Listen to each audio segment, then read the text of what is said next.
I want to bring in Paul Rieckhoff, national security and political analyst, and also the host of the Independent Americans podcast on your preferred streaming platform. Paul, I always look forward to our chats on Thursday, and they seem to come at a very timely place. There's a lot that's been happening in Ukraine the last couple of days. Let's start with the expediting of these tanks. They're older tanks, they're refurbished, they need them now. They actually needed them yesterday. What are the capabilities of these tanks once they're put into action?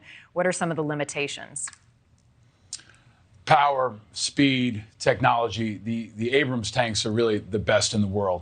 And the Ukrainians have been asking for them really since the war started. We made the commitment. And now, Ukraine and Russia are really in a stalemate in Bakhmut and other parts of that region. So they've been holding that line, waiting for these tanks to come. And there's an old saying in the military, strategy is easy, logistics is hard. What we're seeing is that the logistics of moving these tanks to Ukraine is difficult. And it's not just tanks, it's repair vehicles, it's parts, it's fuel. That entire logistical chain has to be empowered as well, so that the Ukrainians can not only have the tanks, but keep them running and keep them in the fight.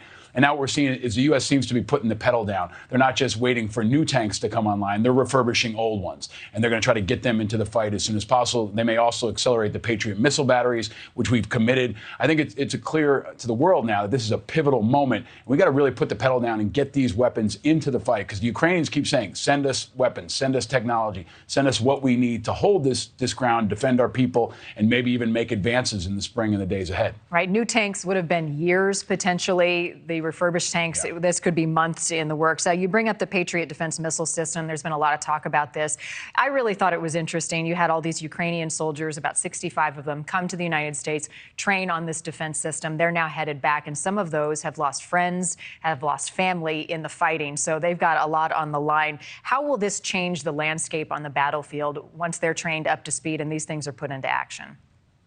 The Patriots will help them control the skies. And that's really what the Ukrainians have been asking for all along, whether it's Patriot missile batteries or their continued request for F-16s. They want to stop missiles and bombs and drones from hitting civilian targets especially. And the more they can do to control that airspace, the more they can protect their people. And Patriot missile batteries will do that. And Ukrainians are proven to be outstanding. I mean, they've been in the fight. They're now some of the most experienced fighters in the world. And Americans should understand, we were training Ukrainians before the war started. They've been an ally for a long time. We've got these relationships in place. So they're training in Oklahoma and they're accelerating them to the front while, Zelenskyy and others continue to ask for more. So it's been a bit of a drip, drip, drip strategy on behalf of the U.S., kind of a mother may I situation with Zelenskyy, and they continue to ask for more. And when you see the carnage that's happening, especially around civilian targets, it's easy to understand why. Yeah, yesterday you had high school kids in a dorm, the target of the latest explosion. Strategically, this is a deadly game of chess. How does Russia respond? They're watching. They know the equipment that the U.S. and others are sending. How are they ready?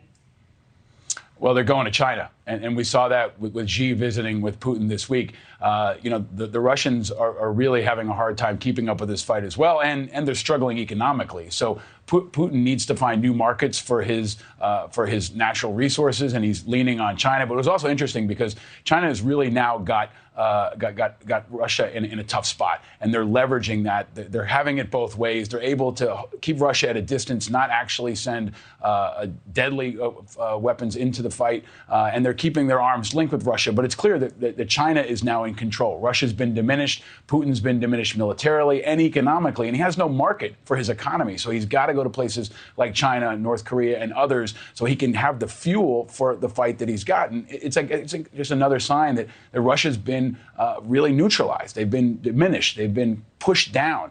And China's very worried about an unstable Russia, and they're trying to do all they can to bolster that right now. Right. What is China's motivation in all of this? Russia is the one that needs the help. They want to be seen as neutral. China does. Xi Jinping does on Russia's invasion in Ukraine as a peacemaker. Ukraine and the U.S. are rightfully skeptical of that stance. Some would say you have to outright condemn what Russia has done and some of the crimes against humanity and the war crimes. How does the U.S. continue to put pressure on China to take a stance, to condemn what they're seeing, given the strained relationship between the U.S. and China right now? I think it's a lot of what you just said, Marni. I mean, China can't have it both ways. There's no neutrality here. And they're obviously thinking long term. And right now, they're in a good spot. Their economy continues to be strong. They've got relationships around the world. They're not losing any troops in battle. So China's smart to sit this one out and use Russia effectively as a proxy while claiming that their hands are clean. But this is a defining moment, not just for Russia and for the U.S. and for Ukraine, but for the whole world. Everyone's got to take a stand. They've got to condemn the atrocities, the war crimes. We now know that there are calls for Putin to be tried as a war criminal.